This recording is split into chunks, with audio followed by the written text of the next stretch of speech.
ইংলিশের লাইনগুলো আর একটু বেটার ভাবে বলতে চাইছো? তুমি যদি কম্পিটিটিভ এক্সামের জন্য তৈরি হওয়া, সেখানে যদি ফ্রেজাল ভার্বের উপরে কোনো চ্যাপ্টার থাকে, সেই ফ্রেজাল ভার্ব কি তোমার ডাউটের মধ্যে ফেলে দিচ্ছে? ভুলে যাচ্ছ ফ্রেজাল ভার্বগুলো, কোনগুলো খুব গুরুত্বপূর্ণ সেগুলো মাথায় থাকছে না।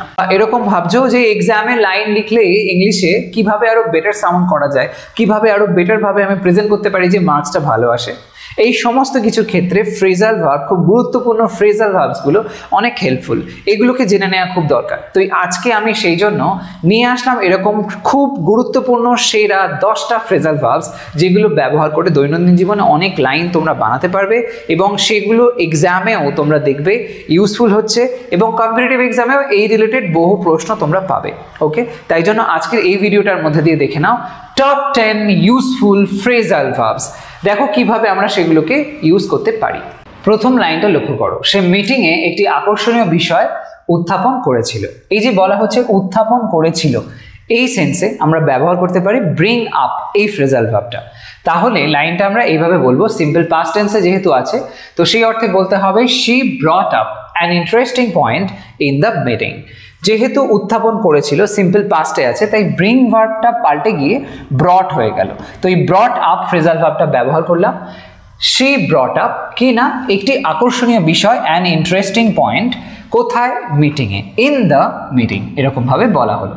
এরপরে নেক্সট ওয়ানটা দেখো, আমি গতকাল হঠাৎ একটি পুরনো ছবি পেয়ে গেলাম। একটা পুরনো ছবি আমার নাগালের মধ্যে আসলো, এরকম সেন্সে। এই যে পেয়ে যাওয়া, এই অর্থটা বোঝানোর জন্য কাম অ্যাক্রস ফ্রেজাল ভার্ব ব্যবহার করা যায়। তো সেই সেন্সে লাইনটা লিখলে, এটাও সিম্পল পাস্ট টেন্সে আছে, বলতে হবে I came across an old photo yesterday. I came across, simple past টেন্সে ব্যবহার হলো কাম, তাই হয়ে গেল came. I came across an old photo, একটি পুরনো ছবি গতকাল, তাই জন্য ইয়েস্টারডে হলো। পরের লাইনটা দেখো, আমাকে ট্রেনের সময়সূচি খুঁজে বের করতে হবে।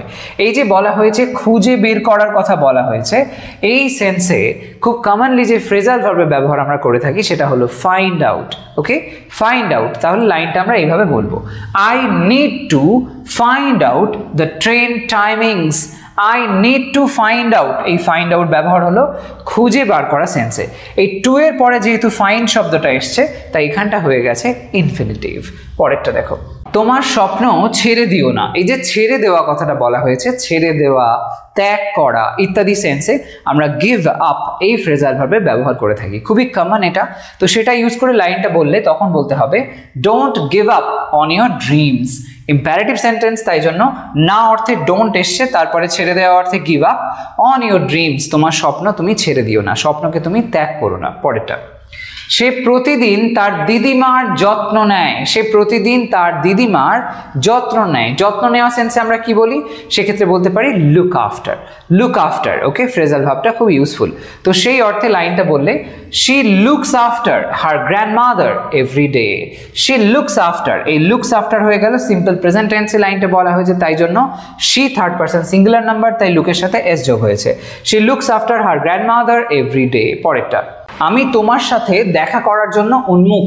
এই যে উন্মুখ কথাটা বলা হয়েছে, এই সেন্সে আমরা বলতে পারি লুক ফরওয়ার্ড টু এই ফ্রেজাল ভার্বটা। ওকে, তো সেই অর্থে লাইনটা বললে এইভাবে বলতে হবে, আমি তোমার সাথে দেখা করার জন্য উন্মুখ। তো I look forward to meeting you soon. তো আমি এরপরে লুক ফরওয়ার্ড টু ব্যবহার হলো দেখা করার জন্য, খুব শীঘ্রই আমি দেখা করতে চাই, এই সেন্সটা বোঝাতে সুন শব্দের ব্যবহার করা হয়েছে, না লিখলেও চলবে। তো I look forward to meeting you এরকম বললেও হবে। আর মিটিং শব্দটা এখানে একটা জেরান্ড হিসেবে ব্যবহার হলো। পরেরটা দেখো, মিটিংটি আগামীকাল পর্যন্ত স্থগিত রাখা হয়েছিল। কারোর দ্বারা স্থগিত রাখা হয়েছিল, এরকম সেন্সে খুব কমনলি আমরা যে ফ্রেজাল ভার্বের ব্যবহার হতে দেখি সেটা হলো put off, O double F, put off. এই সেন্সে লাইনটা বললে বলতে হবে ঠিক এরকম ভাবে যে the meeting was put off until tomorrow. Was put off কারণ কারোর দ্বারা এটা হয়েছিল, এই সেন্সে। আনটিল এখানে পর্যন্ত অর্থে ব্যবহার হয়েছে। পরেরটা দেখো, সে তার জ্যাকেট খুলে ফেললো। খুলে ফেলা অর্থে আমরা টেক অফ শব্দের ব্যবহার করে থাকি। সিম্পল পাস্ট টেন্স ইউজ করে এখানে আমরা টেক থেকে টুক করে লাইনটা বলবো হি টুক অফ হিজ জ্যাকেট। হি টুক অফ হিজ জ্যাকেট। পরেরটা, বিমানটি 6:30-এ উড়ে গেল, এই উড়ে যাওয়া সেন্সেও আমরা টেক অফ শব্দের ব্যবহার করতে পারি। সেই ক্ষেত্রে লাইনটা এরকম ভাবে বলতে হবে, the plane took off at 6:30। Took off হয়ে গেল কারণ সিম্পল পাস্ট টেন্স এখানেও হয়েছে। পরেরটা, সে পার্টিতে হাজির হলো না, হাজির হওয়া সেন্সে টার্ন আপ এই ফ্রেজাল ভার্বে ব্যবহার করতে পারো, টার্ন আপ। তাহলে লাইনটা এইভাবে বলবো, পার্টিতে হাজির হলো না, তো হি ডিডন্ট, ডিডন্ট হলো কারণ এখানে না অর্থটা আছে সিম্পল পাস্ট টেন্সে, তাই ডিডন্ট, তারপরে turn up at the party. এরপর নেক্সট ওয়ানটা দেখো, আমাদের এই সমস্যার সমাধান করতে হবে। সমাধান করা সেন্সে আমরা ওয়ার্ক আউটের ব্যবহার করে থাকি, ওয়ার্ক আউট। তাহলে সেই সেন্সে লাইনটা বলবো, we need to work out this problem, we need to work out this problem, সমস্যার সমাধান করতে হবে এরকম সেন্সে, we need to work out this problem. তবে এই ওয়ার্ক আউট শব্দটা ব্যায়াম করা বা এক্সারসাইজ করা এরকম সেন্সেও আমরা এটা ইউজ করে থাকি। প্রতিদিন সকালে আমি ব্যায়াম করি, তখন বলো I work out every morning, এরকম ভাবে। ওকে, তো লাইনটা আমি এখানে লিখে দিই, I work out every morning.